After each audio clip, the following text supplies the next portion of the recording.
So we have these old fence posts here that have seen better days, and so I'm going to trim up a couple of them and then join them together with a chain, and the plan is to hang it above the kitchen and the sink and screw some hooks on the side and have all the utensils hanging from some old fence posts. So let's see how it goes. Rightio. Life off-grid in the Australian wilderness demands resourcefulness and creativity. Each day we seek ways to make our little shome more comfortable and efficient. And today Paul takes on a project to craft a hanging utensil rack for our small kitchen, a much needed addition to our limited space. Our kitchen counter is a precious space, cluttered with a portable cooker and buckets for the chicken scraps and compost. After these necessities, there's hardly any room left. I'm just going to trim down the other side so that it's easier to join them. So I'm just going to set that at 120. Both ends of the saw bench has a little measurement block. Okay, so let's run this through now. Our drawers in the kitchen have been overflowing with utensils, making it difficult to find what we need when we need it. A hanging rack will help us reclaim our counter space and bring some order to the chaos. These weathered posts have seen many seasons. They're rough surfaces, telling stories of years gone by. And we really take pride in upcycling materials, ensuring that nothing goes to waste.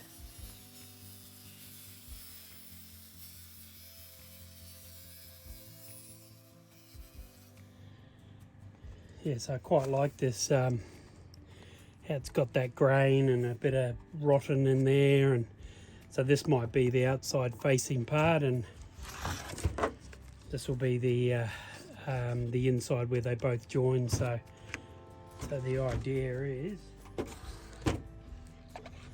join them together like that with a chain, loop a chain through the holes, and then this side can be put hooks on, and the other side as well. Okay, so had a bit of an idea, so rather than leaving this really sort of rotten edges, what I've done is I've trimmed it down,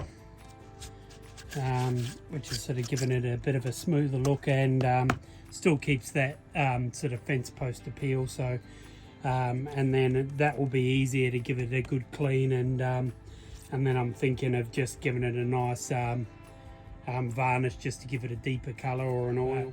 Yeah, I still think it's got a bit of an authentic look, so that's the plan for now.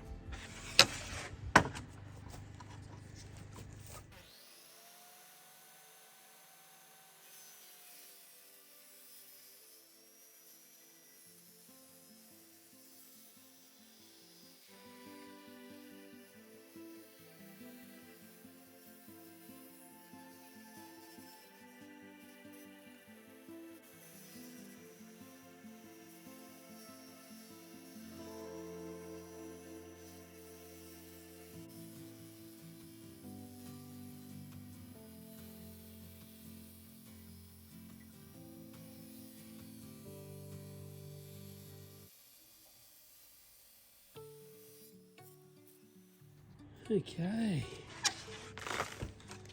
so now that I've got the worst side cleaned up,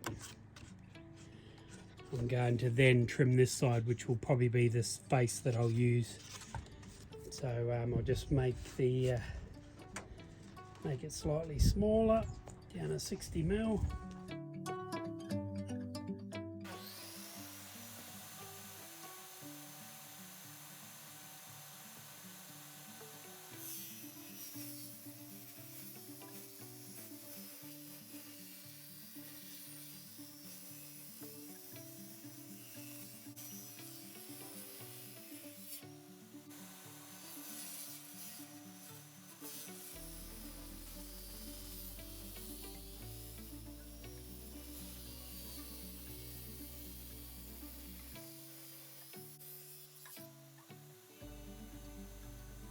Looking at this is probably going to be the better side to screw hooks in, because that side is looking yeah, a little bit rotten, and I like the ends of them being all rough. It sort of just shows you what they were like.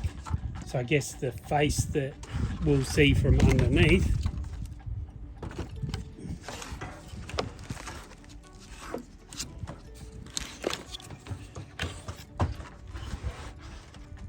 that's what we'll see from underneath. So I think that looks yeah, quite nice. So okay, so I'm just going to pressure wash this on the front and back, and then let it dry so that I can give it a stain or a varnish. So yeah. Paul removes years of dirt and flaky bits of wood. The transformation is immediate, and their grain patterns emerging beautifully under the spray of water. Yeah, I like the look of that. He then dries them by the fire for a few days, the warmth ensuring all moisture is driven out.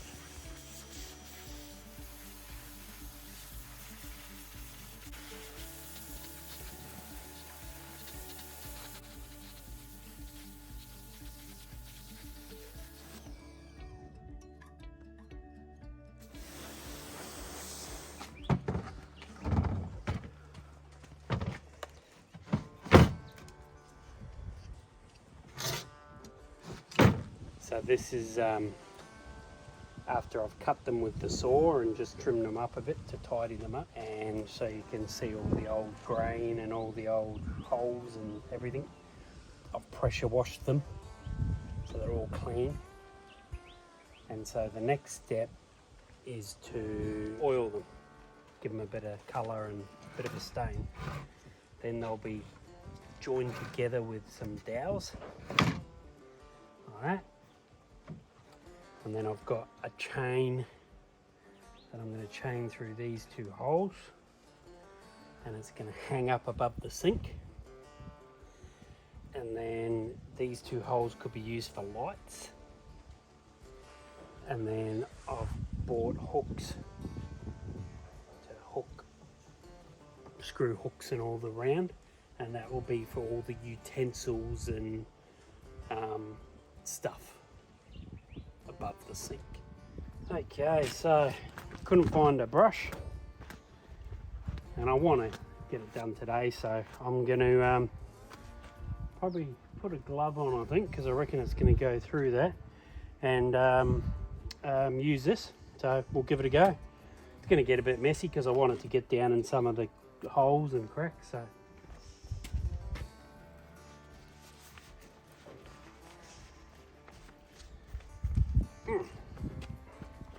okay, feels a bit wet, but anyways.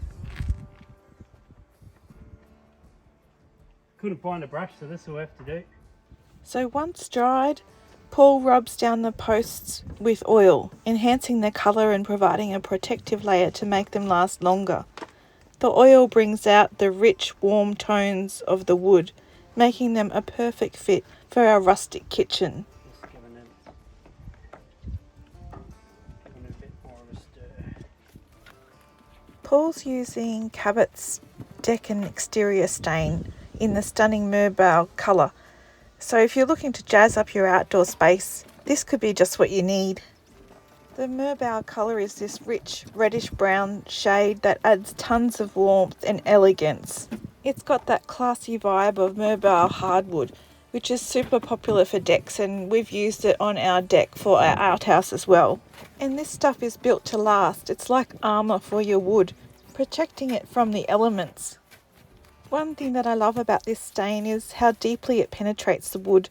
It doesn't just sit on top, it soaks right in, enhancing the natural grain and giving you a beautiful even colour. Plus it forms a barrier that keeps water out, which means no mould or mildew. It's come up alright. The finish is semi-transparent, so while you get that gorgeous Merbau colour, you also still see the natural beauty of the wood grain. It's the best of both worlds. And whether you're using a brush, a roller, a sprayer or a woolen mitten like what we're using, it goes on smoothly. Just make sure your wood is clean and dry before you start. And if you've got old finishes on there, use a deck cleaner to prep the surface. And when you're ready to apply, give the stain a good stir. Apply a thin, even coat along the grain of the wood. And here's a tip, let it dry for about 24 hours between coats. Still a bit up in the air on which sides I'm going to use, so. Well, that part's done. So I think that side is the better side down. That goes together quite nicely there. Yep. So I've just got to, I'll put a couple of dowels just to connect them. Okay. The next step involves drilling precise holes in the edges of the posts.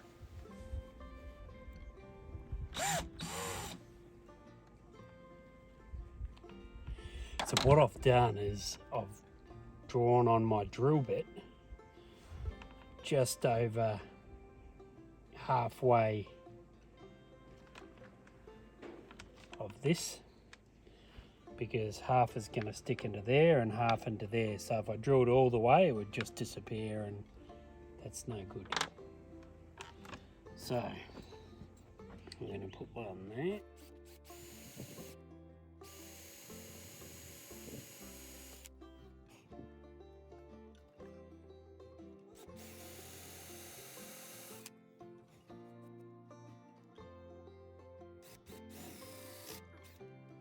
There, that opened up the crack, which might have split it, so I've got to be.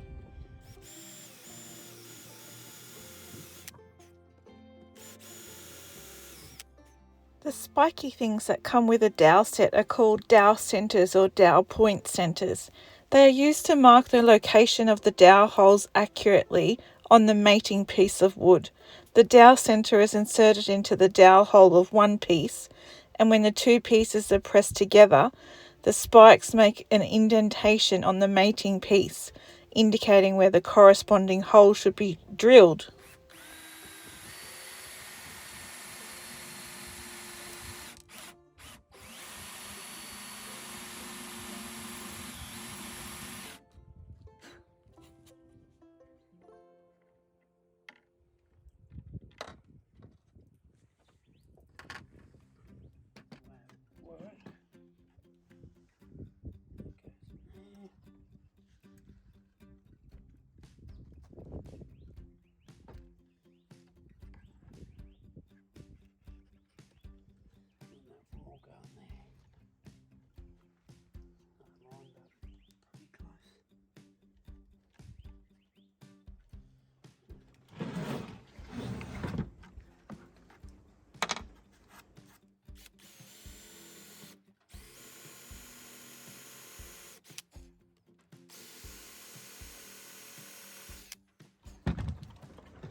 Now let's see if they join up properly.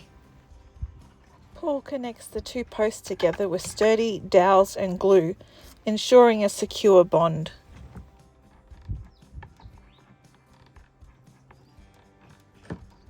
A perfect fit.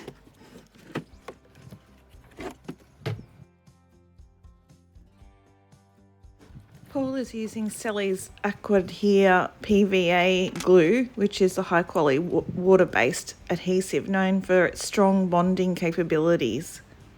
You can use it for bonding wood, paper and various types of fabric.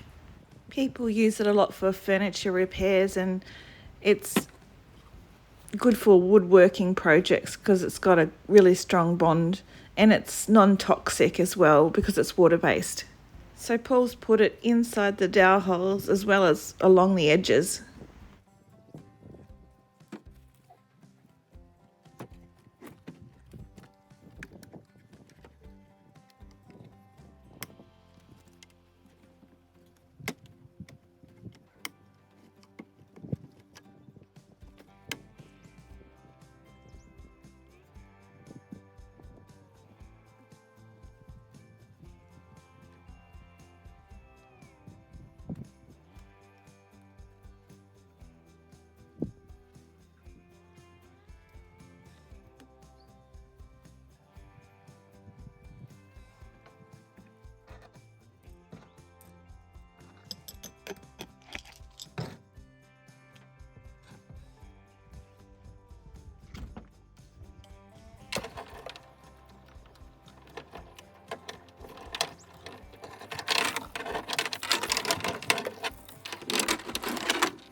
But I was thinking doing that, it's going to mean that it's going to hold it together better as well, rather than, because if I screw, and if that screw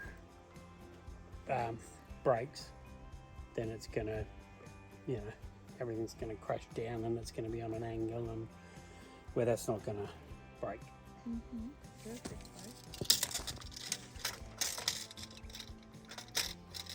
So on that side, you're only going to get 10. So Paul's just marking the holes where the screws are going to go. He said that they're 100 mils apart or millimeters apart, and so we'll get 10 along that side. And so he'll pre-drill the holes for the hooks, because the wood is so hard it would be really hard to screw those hooks in straight on their own.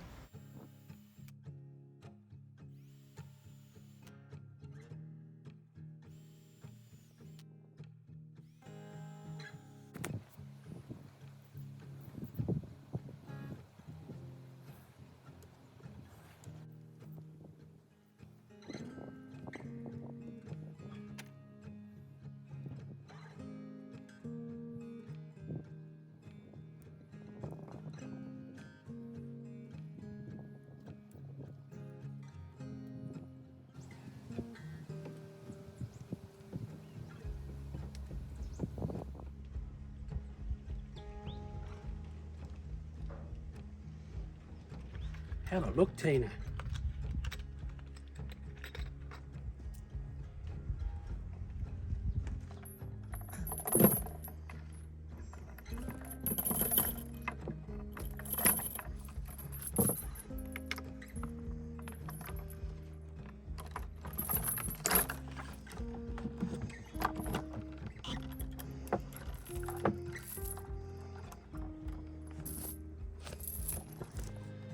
It's like a swing. Yeah. You could make a swing.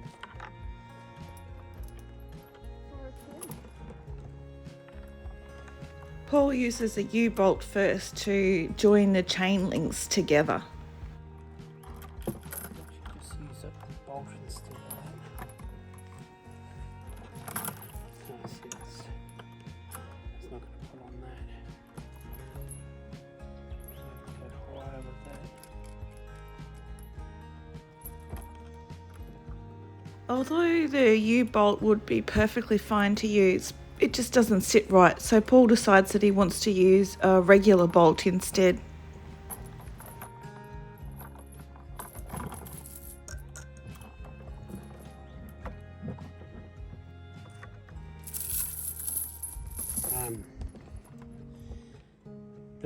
The higher I go with that, the more stable it will be, because there's 2 points pulling it. If it's just like that, then it can rock more.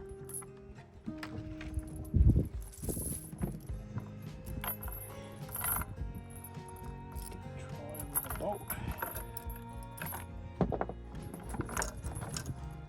Or maybe. So the problem with using the bolt that Paul wants to use is that it doesn't fit through the chain link.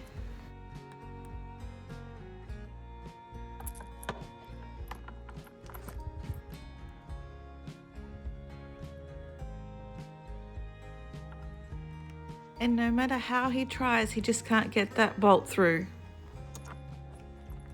The bolt's just a little bit too thick.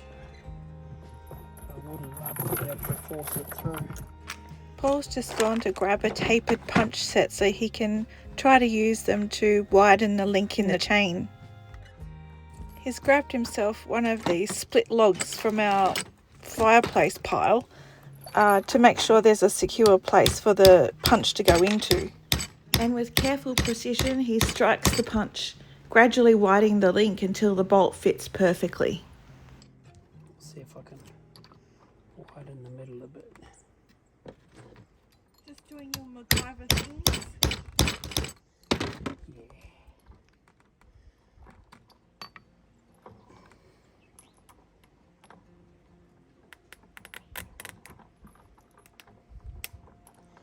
Yeah. There's that link there.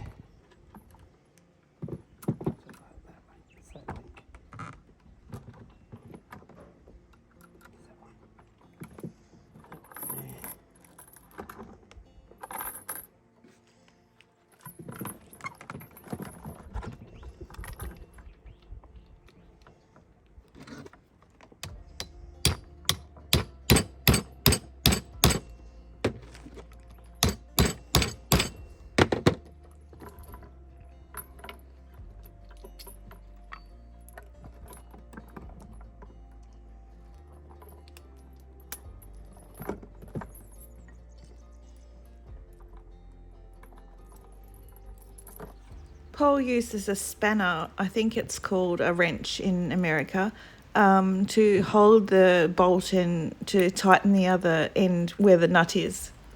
Enough for room. I think I'll put a spring washer on these ones too. Good. The bolt seems to work nicely and it holds everything in the correct position. Paul marks the other side for hooks, but we don't have as many hooks for this side, so we probably don't need as many either, because we'll probably be hanging bigger things like pans and stuff like that on this side.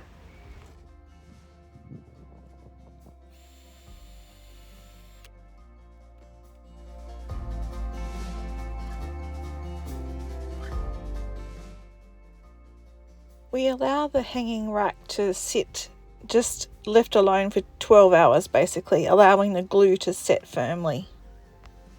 During this time the frost comes, covering everything in a delicate layer of ice.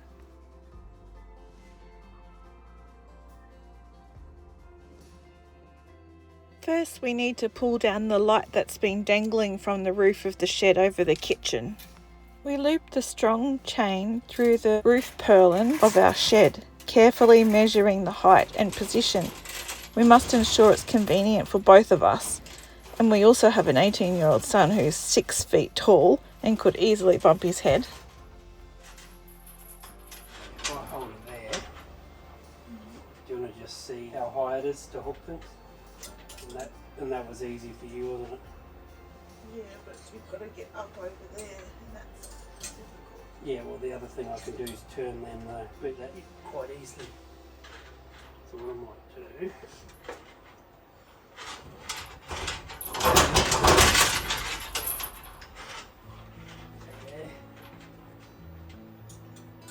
still do it, but it's a bit of a reach. It's alright. Just wondering if that will clear my head. Can you come around here and hold the chain?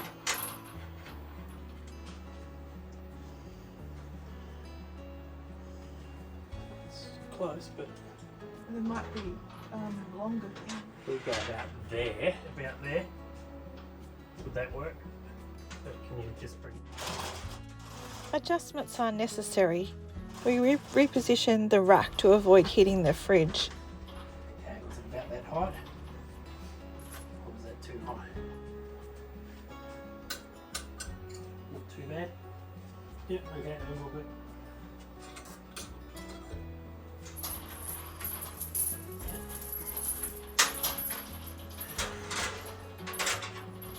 So slight angle that way. At least it's got that, and you can get to it on the side. It is, I can open these up a bit more, so you're not having to.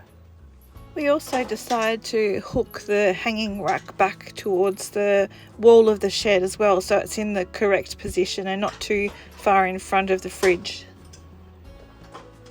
The excitement of finally getting to hang our utensils makes all the work worthwhile. Can you hang something off the back?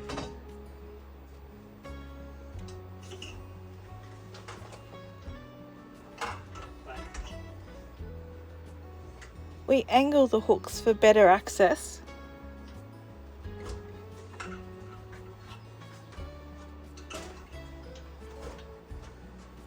Yep. Definitely high enough for me. Now we need to cut off the excess chain at the right position and also widen the holes so that the bolt can fit through the chain link again on this side. Paul has marked the 2 chain links that need to be widened with the permanent marker, so we know where to cut the chain and also which links to try to widen.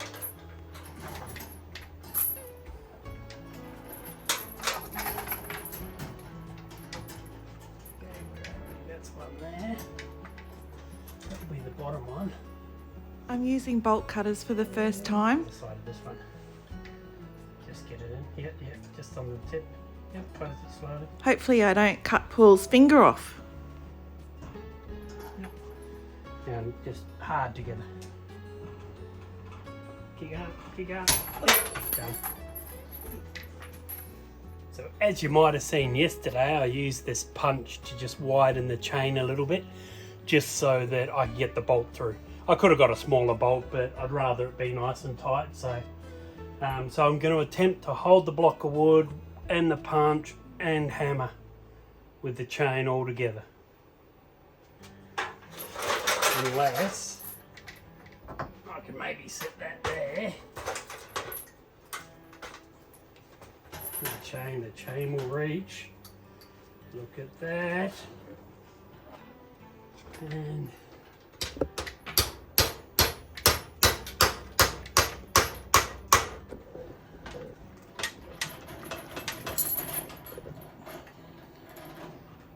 so as you can see, the punch has gone through. Widen it. I'll just test it with the bolt. Yep. Nice and easy, whereas the others won't go through. That one will go through easy now because I've just stretched it that little bit, which is good. So now the mission is to try to punch that one. So I've got to watch all the splinters on this wood. Oh, really? It's going to be fun. Gotta hold the punch as well. That's going to be There we go.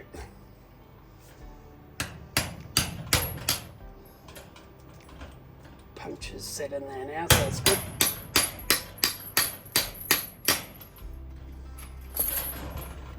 Good.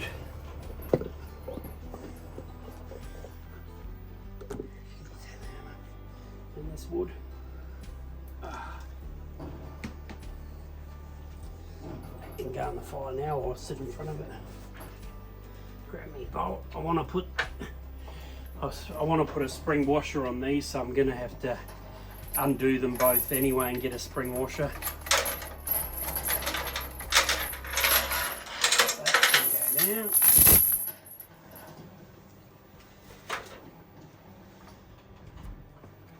Voila! That's pretty cool. So the this light has been sitting up about here, so it's never really given proper light for anywhere, and so because I've got this here now and it's not a bad height, I'm gonna feed this through and have the light. I'll just let it dangle a little. I'm just gonna feed this through one of the links if I can. Yes. Once the rack is securely hanging, we test it out with various utensils, ensure it can meet our needs and provide easy access. We also take this opportunity to lower our kitchen light, which was previously too high on the shed roof to be effective. The new position bathes our workspace in warm, inviting light, transforming our kitchen. And Paul also bends all the hooks out wider so it's easier access to put the utensils up there.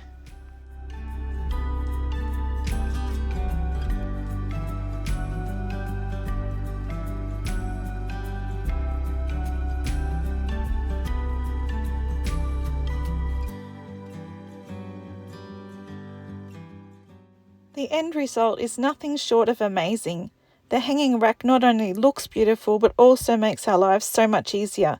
The counter is clearer, our utensils organised, and our small kitchen feels much more functional. It's projects like these that remind us of the joy and satisfaction of self-reliance, turning simple materials into something truly valuable. We hope you enjoyed watching our video, and we'll chat to you next time.